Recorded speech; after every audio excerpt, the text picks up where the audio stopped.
I think a really brutal reality that a lot of people are struggling with is that you may never be understood by your family. But the real question is, what does that mean about you? And what does that mean about your future?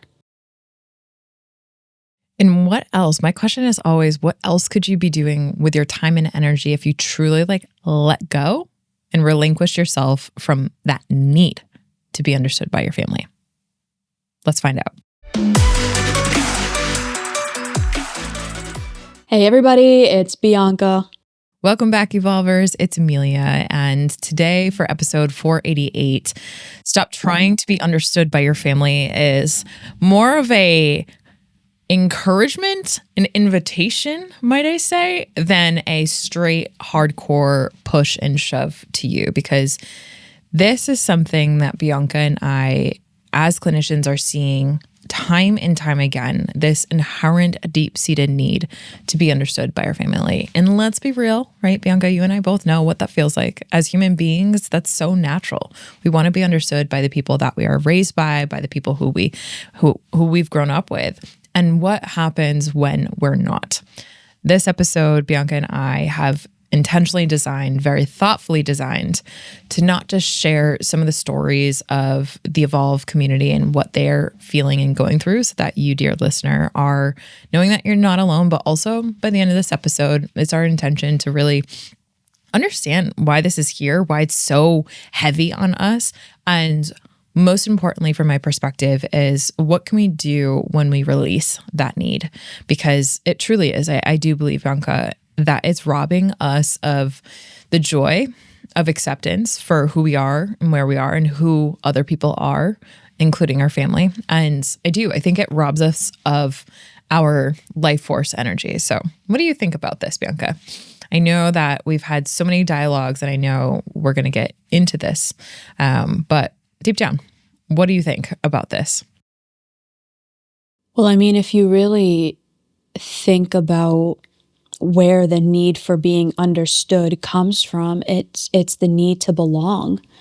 Mm-hmm. People want to know that they have that grounding space that they can go back to, that home, that stable ground, that sense of security of, I know there is a place where I am seen and understood, and I am chosen here, and I am wanted here for all of who I am.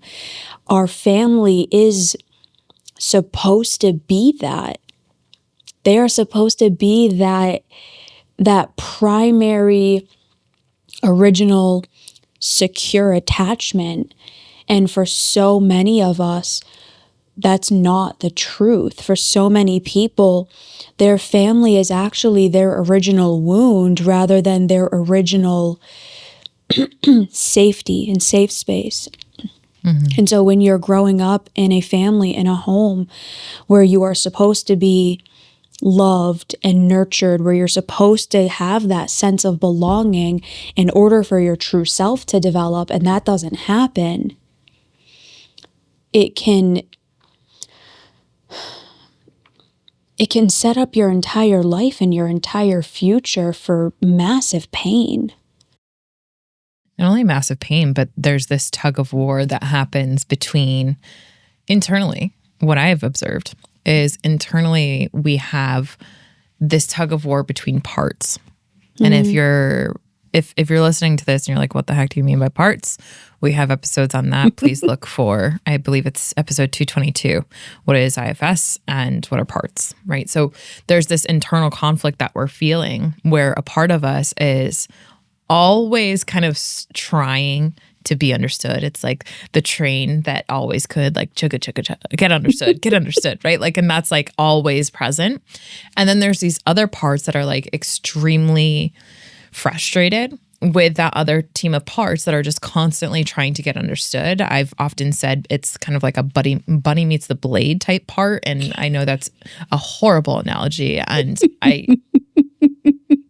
love animals, so no bunnies to the blade, all right? So, and to that end, why I share it in that level of detail is because that's really what it's felt like and how clients have described it. It's like this team of parts internally just want to continue to get seen and heard and validated by family, the people that matter the most to me, right? The biggest attachments that I've had and been conditioned to have for my life. And then there's these other teams of parts that are like so frustrated at that team of parts that we're spending so much time, energy, and what feels like wasted effort because they're incapable of actually seeing and meeting and validating me where I am, right? They're incapable, or they don't have capacity, or they're too busy caught up in their own life to really give me the quote unquote self-validation, self-acknowledgement, self-acceptance that I truly need deep down.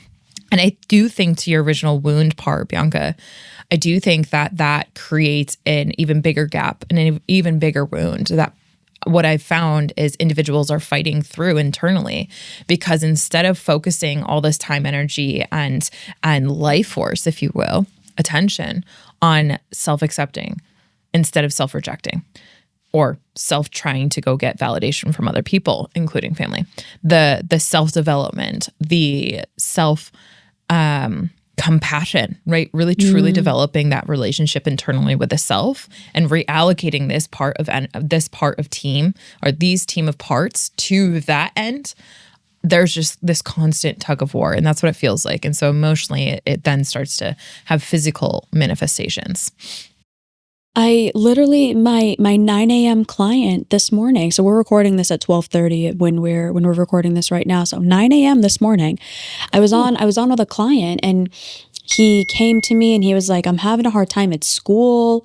Like, I'm really hard on myself. I'm noticing that I have these really rigid, like, I should be doing this and I should be doing that mentality. So I took him through this thought process and through this thought experiment where I was like, okay, well, what are all these should statements that you're telling yourself? And how are you viewing other people? And what are the comparisons that you're putting yourself up against these other people about?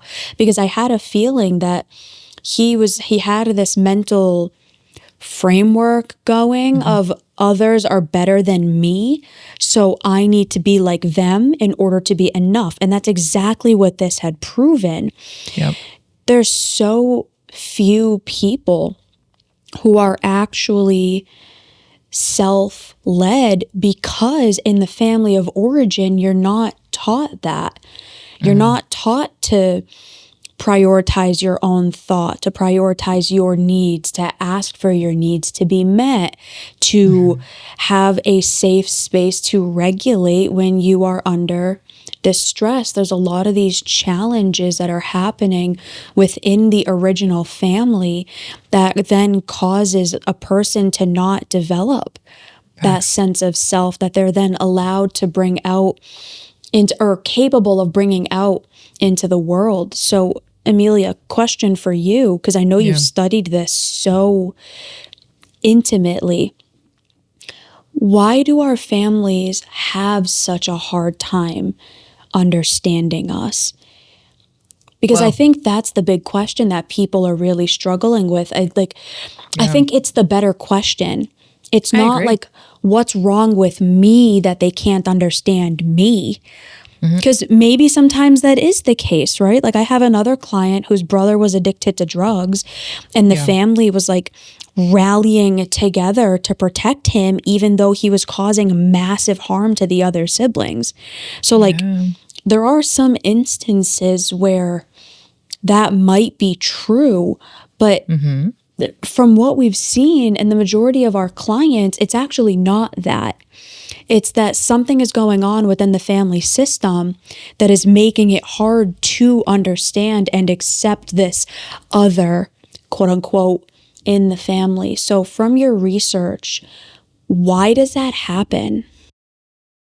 I love this question, and I love the fact that we're going here as opposed to anywhere else, simply because it's so powerful to walk ourselves through truly what are some of the mechanics that are at play. So I appreciate deeply the deep and sincere interest and curiosity to be able to generate a question that more often than not, if we're in the thick of feeling misunderstood, and not just the feeling of it, but the constant berating of that feeling. So it becomes a mood, it Yeah. becomes a state that we just feel all the time. And then it becomes a belief. I am misunderstood by my family.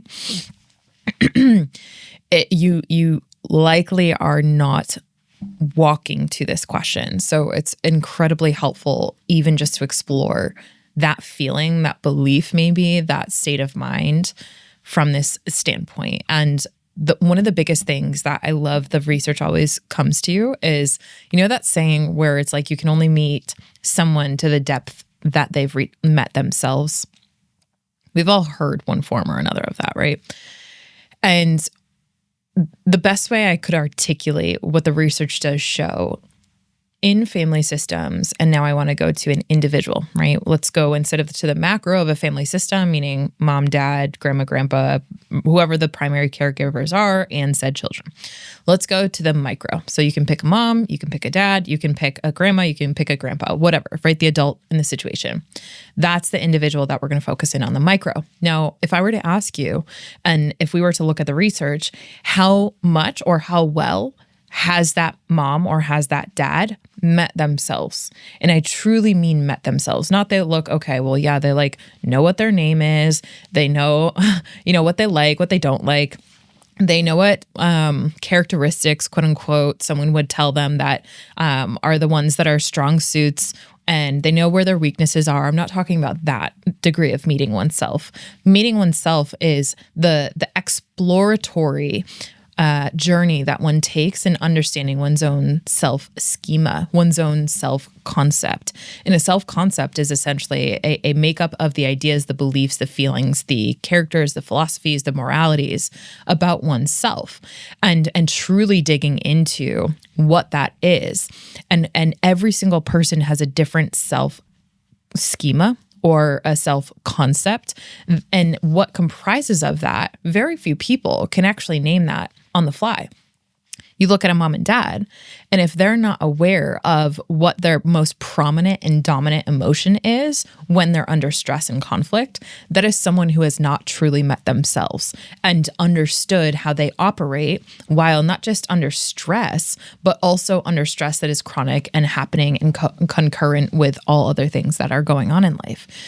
And so when you have a child, most parents, most grandparents, not having understood what the quote unquote self in them is, what their core beliefs, their core prominent emotions, their core thought patterns that they engage upon, heck, to even the extent where they don't even know where their nervous system is, and they can't name the state. Am I in a sympathetic activation state? I just entered into ventral vagal state. Oh my goodness, I'm in a dorsal collapse, right? So few of us have truly met ourselves to a deep and emphatic degree that when we have children or when we decide to care for others or engage with others, how can we ever imagine that that is going on within someone else if we have not even recognized, ooh, there's this insecurity that I have that when I go to my family, I try not to talk about this stuff. And I realize that avoidance tendency is to try to be self-protective. Like, we don't even understand our own insecurities. So if we're going and engaging with a child, someone who is developing their own sense of self, and we aren't able to work through openly an emotion, or we aren't able to name an emotion or a thought or a belief that we have, AKA what defines and conceives of the self, how in the heck are we going to truly and wholeheartedly see and understand another human being? Hey everybody, my name is Matt. I am the Director of Marketing and Communications at a radio station here in central Massachusetts. I can say it's been nothing but great. Kind of diving into myself and realizing that I need to step out of my comfort zone and build that confidence in my insecurities, but also maintaining who I am as a person. You know, this is a community that's not forcing anything upon you, that wants you to feel nothing but welcome. And it's just super genuine and super honest too, which I like. And again, just recognizing that you are your own person on your own journey, but everybody in the community is here with you. we're all at different stages in life, and that's a very important thing to recognize. So Emilia, Bianca, and Derek especially have helped me get to the point where I'm able to kind of excel in my career and in my personal life. So at the fundamental level, we barely understand ourselves.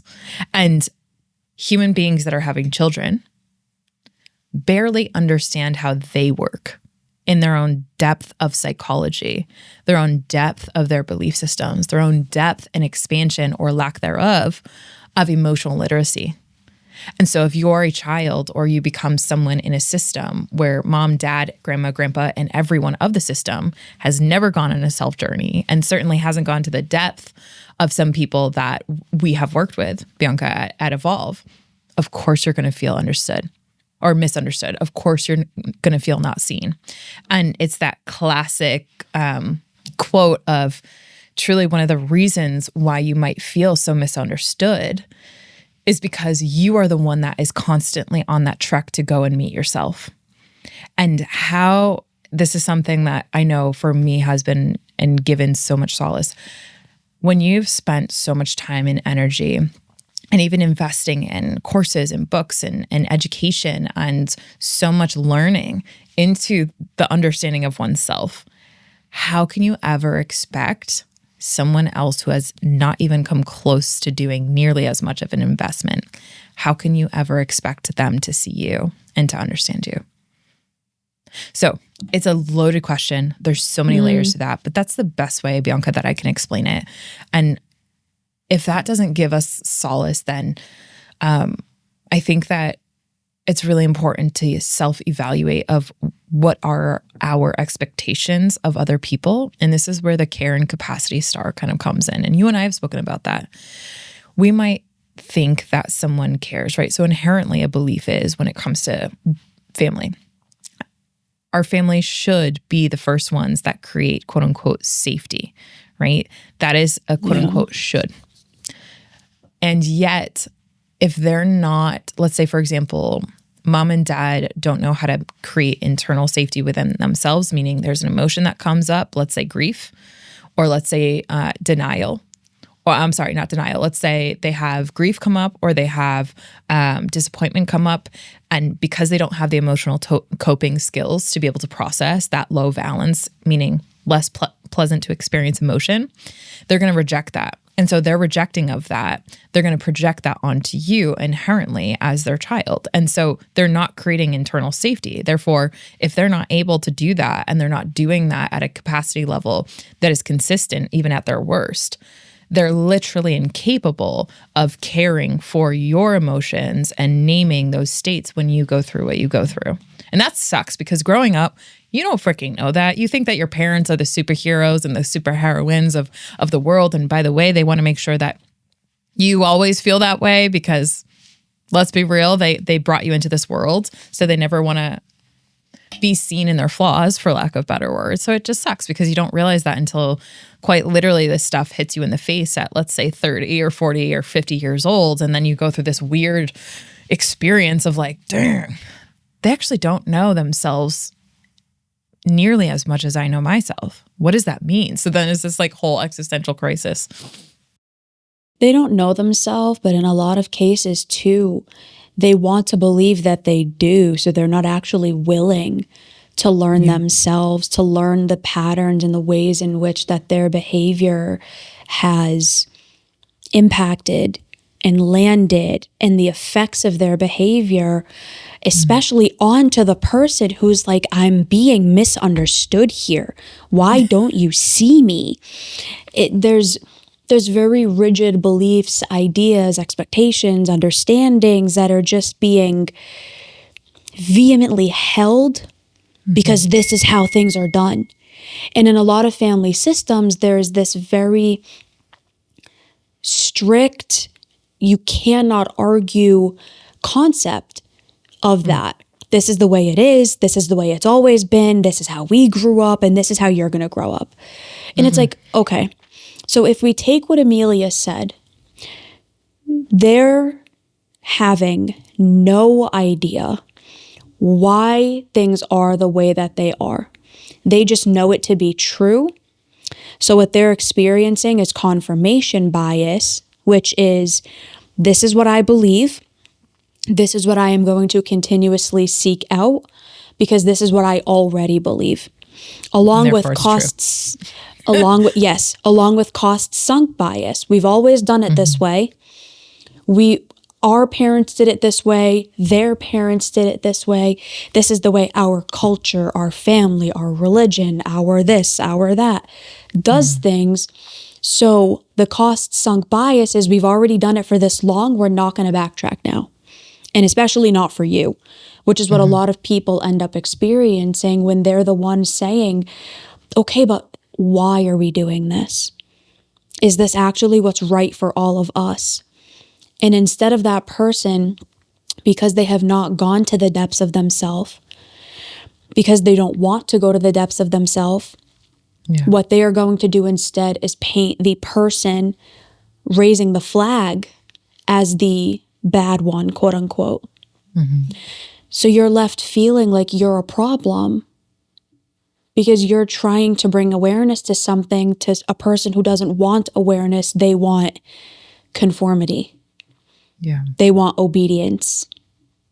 I had a client literally tell me that his father literally said all the time, I want my children to be little soldiers, that when I blow a whistle, they come and they stand too, like the Von Trapp children.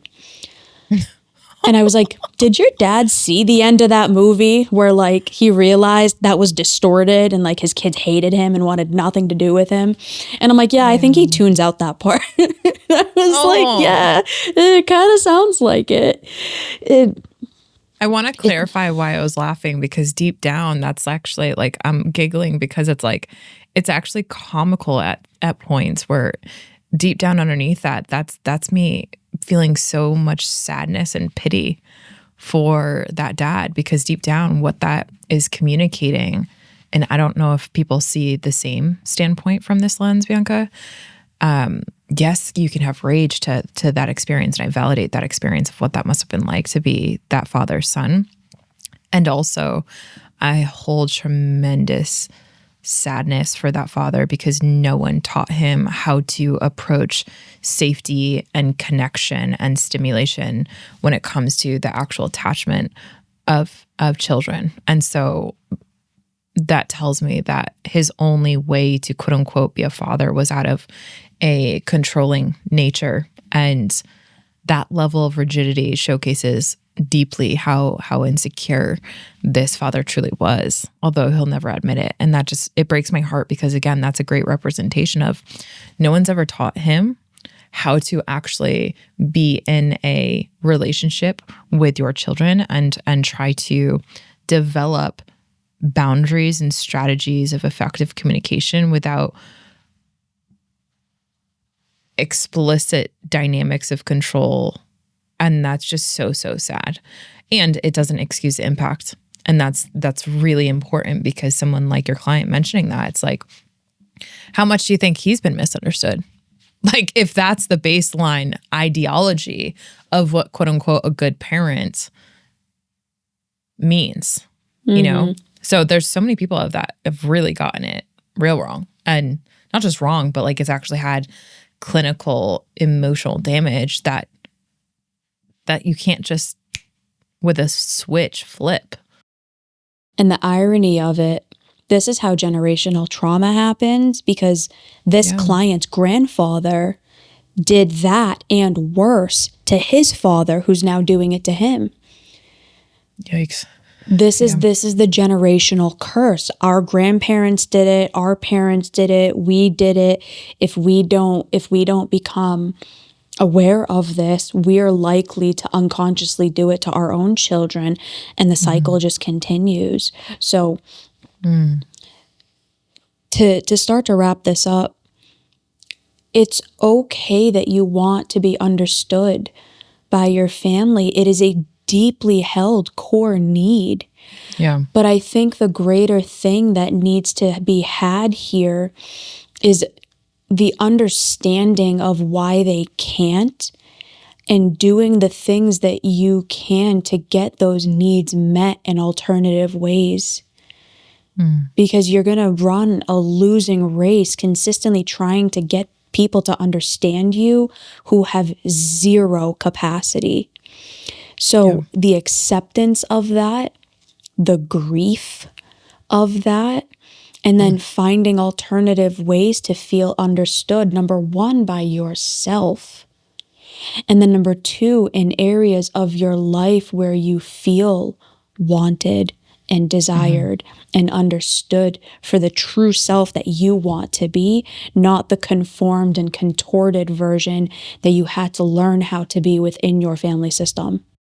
Love that.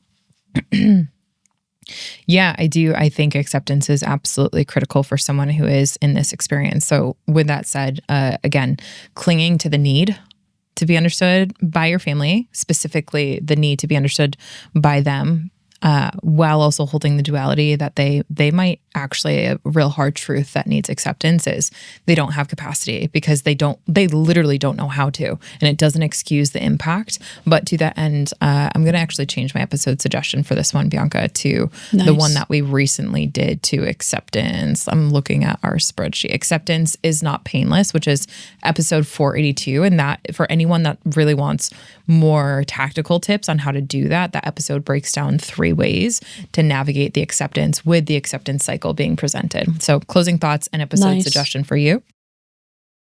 459, what your family system role says about you. And that was my final takeaway. Nice. They're not capable of it.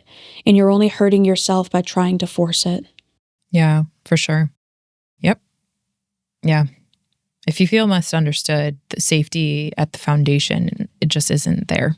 And yeah, so if you want specific guidance in your life, Bianca and I, this is something that we are so deeply passionate about. Please reach out. It is so important to have someone in your corner that helps walk you through actually unraveling all of that quote unquote needy experiences. And we have personal experience with this as well. So should you want to know that you're in good hands of someone who has not only gone through it themselves, but also has the research and the clinical experience to really help you get results, please reach out. Our email is down below in the show notes. And as always, thank you for your continued interest in the holistic science of mental well-being and mental health. We appreciate you so, so much. And we hope that you keep evolving. Bye, everybody.